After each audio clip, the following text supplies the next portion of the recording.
We all know football is a contact sport. Big plays and big hits are part of the game. But a North Texas family was blindsided when a seemingly normal tackle nearly took their son's life. Our North Texas Honda dealer's inside story shows us that it took a community, strong faith, and a determined teenager to make sure that that play was not his last. NBC5's Chris Gutierrez has the story.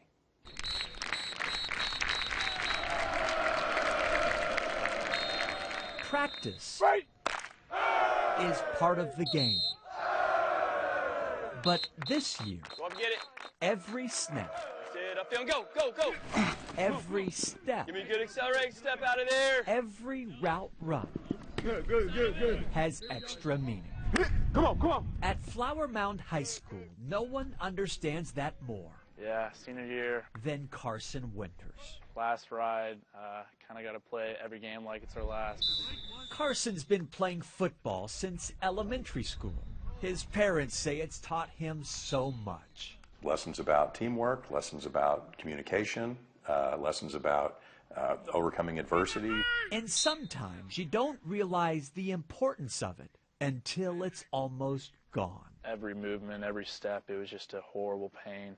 Last spring, near the end of practice, I was just sweating a ton, really out of it. Carson caught a pass and took a hit.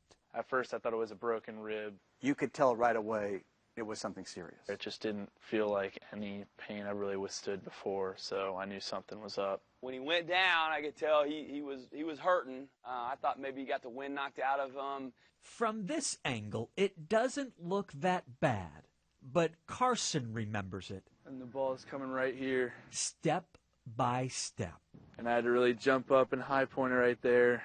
And then as I'm pulling it in, that momentum of my elbow and his contact, just that's what caused it. It went from a normal football hit to, and he's in the hospital and not feeling very good. Rushed to the emergency room, doctors said he suffered a deep bruise on his lower intestine. And as he laid there in pain, things only got worse. You say he looked terrible. What do you mean?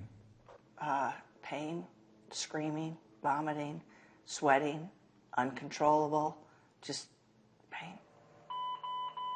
Carson's small intestine eventually ruptured. And when they opened him up, there was a gallon of intestinal fluid that had spilled out into that cavity. So all this acid basically is washing all over these organs and intestines, and it's burning everything. Doctors said it was extremely rare. They've never heard of it documented in sport.